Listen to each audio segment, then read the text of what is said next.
should I read? What part of Quran do you want me to recite? Because I am already someone who possesses the knowledge of the entire Quran. This child will not say or should not say that I don't know how to read. Why? You spend all this time learning and memorizing it. Now you should know it.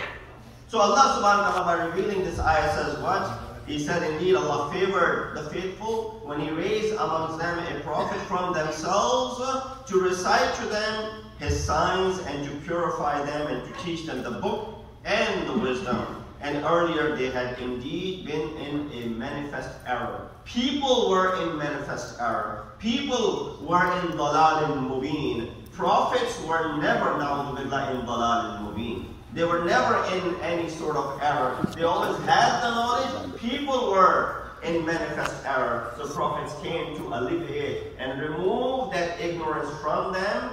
Because how can you ask someone who doesn't have something himself to go ahead and impart that onto the others? Can you ask someone who does not know how to, for example, maneuver something, a vehicle, to go ahead and be the teacher of others? Can you go ahead and ask someone who does not know how to make the crafts with his own hands to go ahead and start teaching that to others? You have to do this yourself and learn and spend years before you can become a teacher of others. Allah subhanahu wa ta'ala at the age of 40 is appointing the Prophet as the teacher and declaring him to be someone who's going to be doing the tabligh of this deen. And therefore, here we understand the misconception that exists.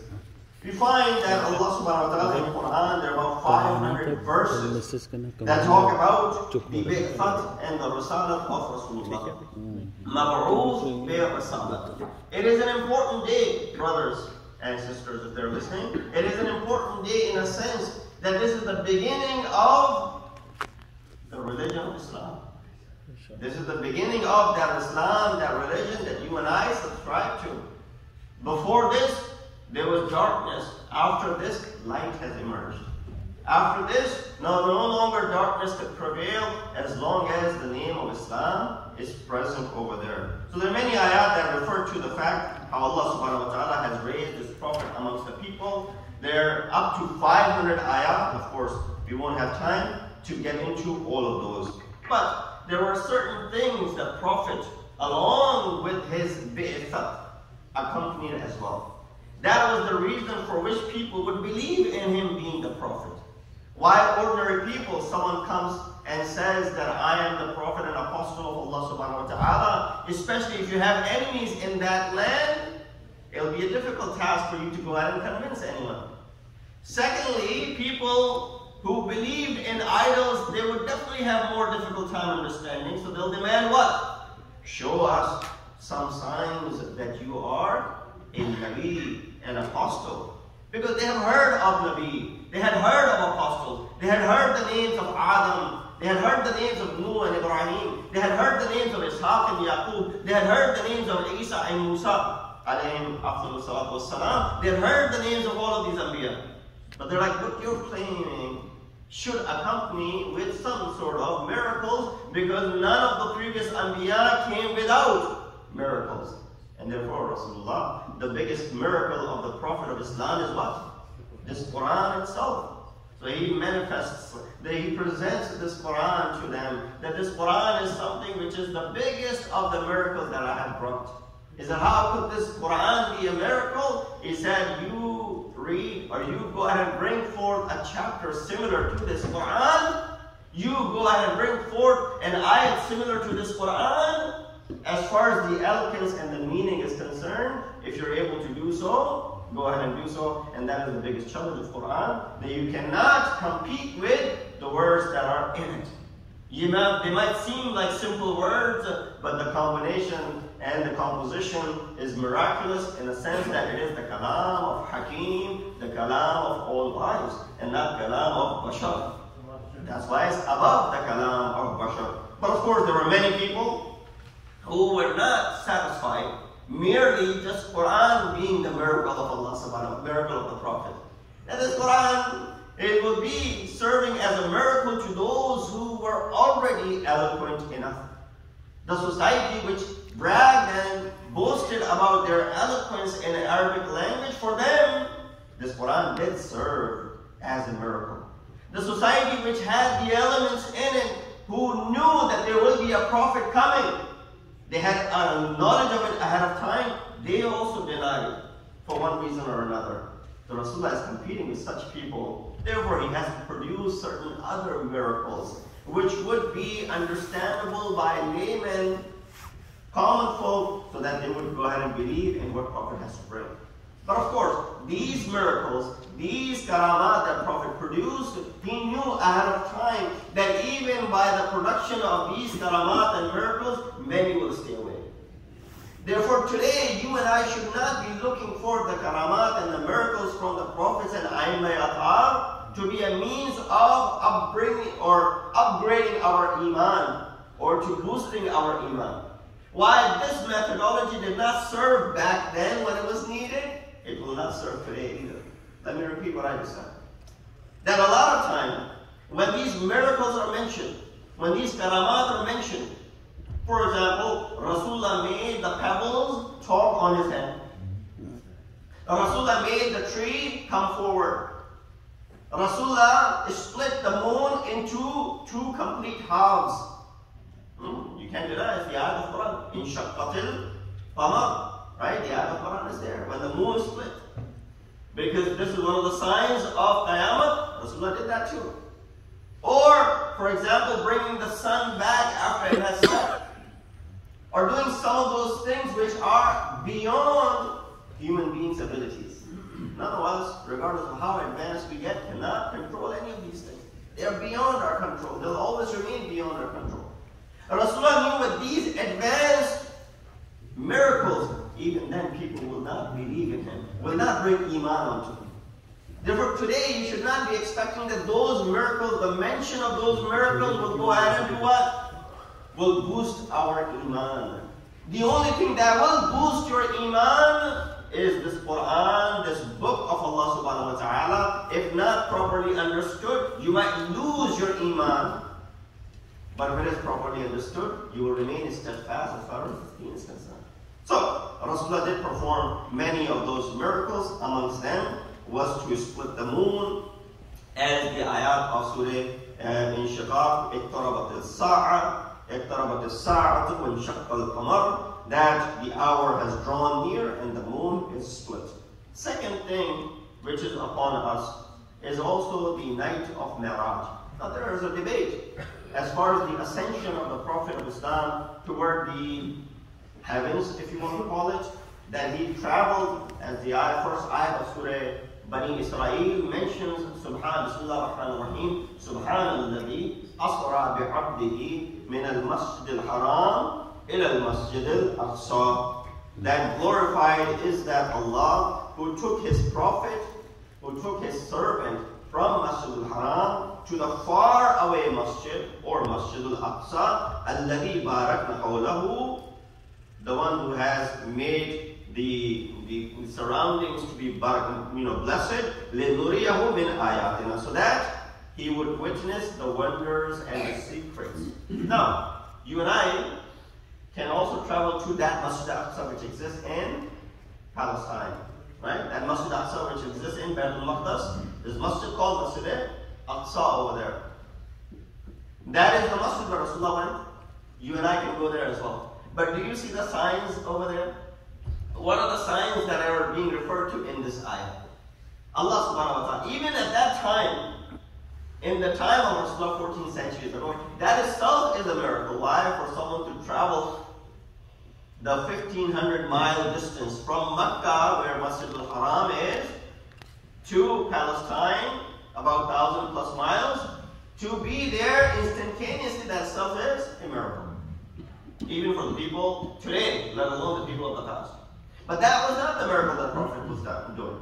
The miraculous aspect of this travel was for a Prophet to ascend to the heavens, for him to be able to see the signs which are being promised in this ayat later on. Then which those signs are now confirmed in the ayat of Surah Al-Najm, that what Prophet saw, his heart did not mislead him.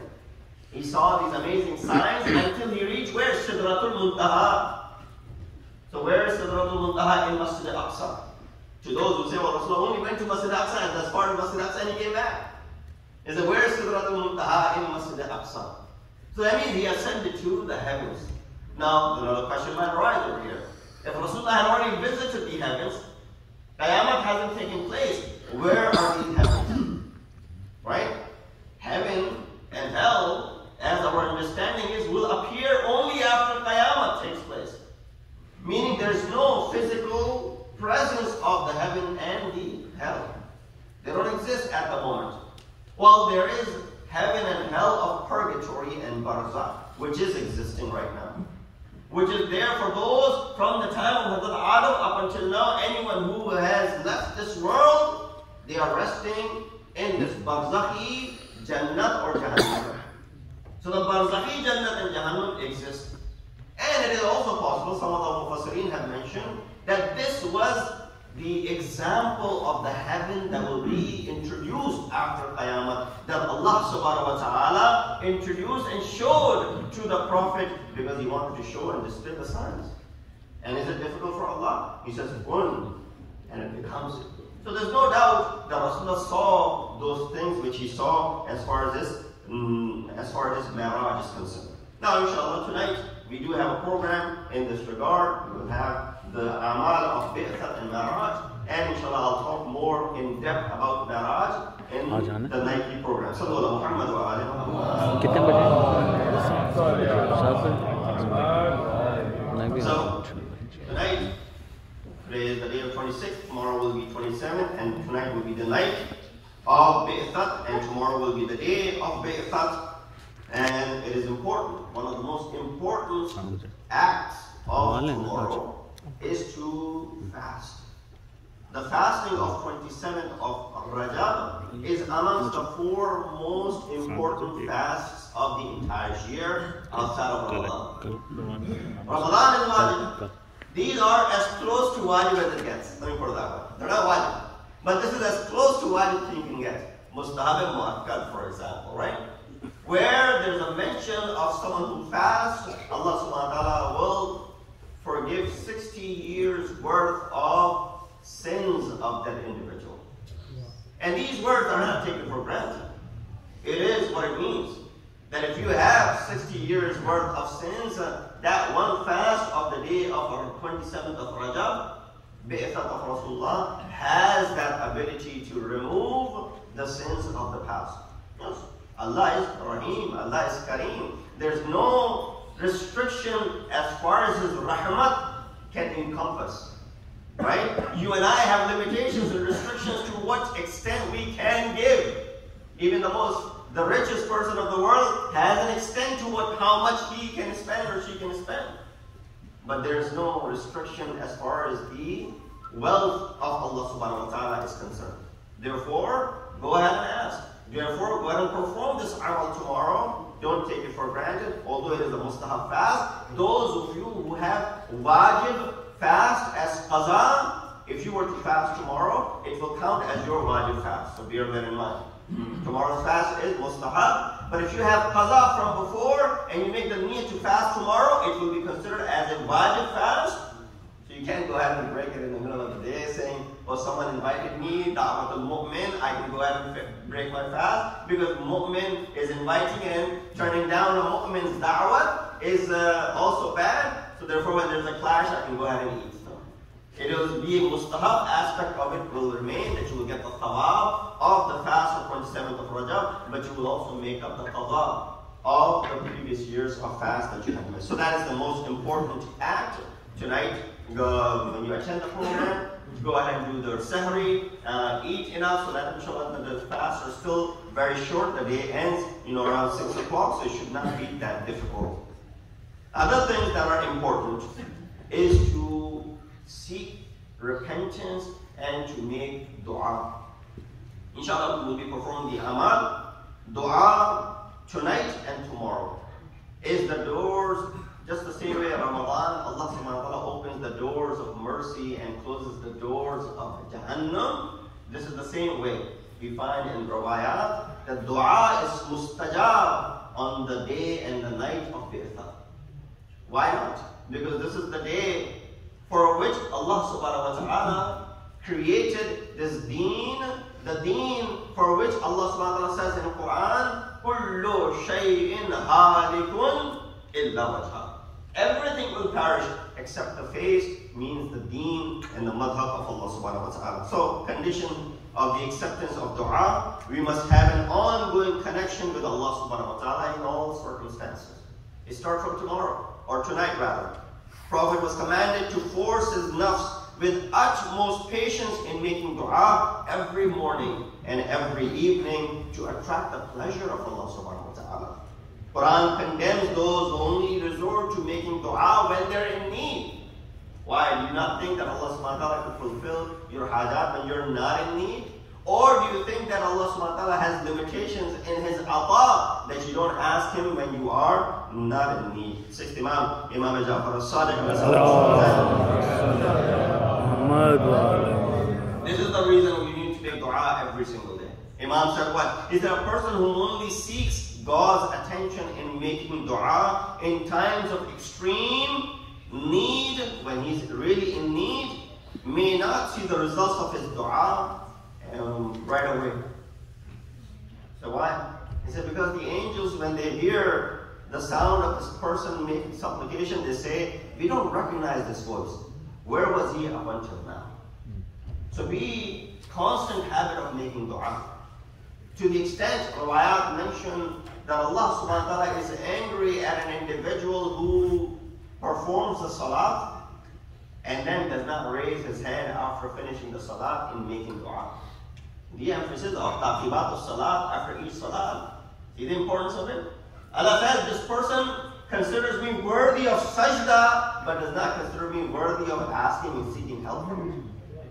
So therefore he says what? He says when you make dua only in times of need and don't refer to Allah subhanahu wa ta'ala in other times, angels say this man who's supplicating, this person who's supplicating, we don't recognize his voice. Where was he up until that time?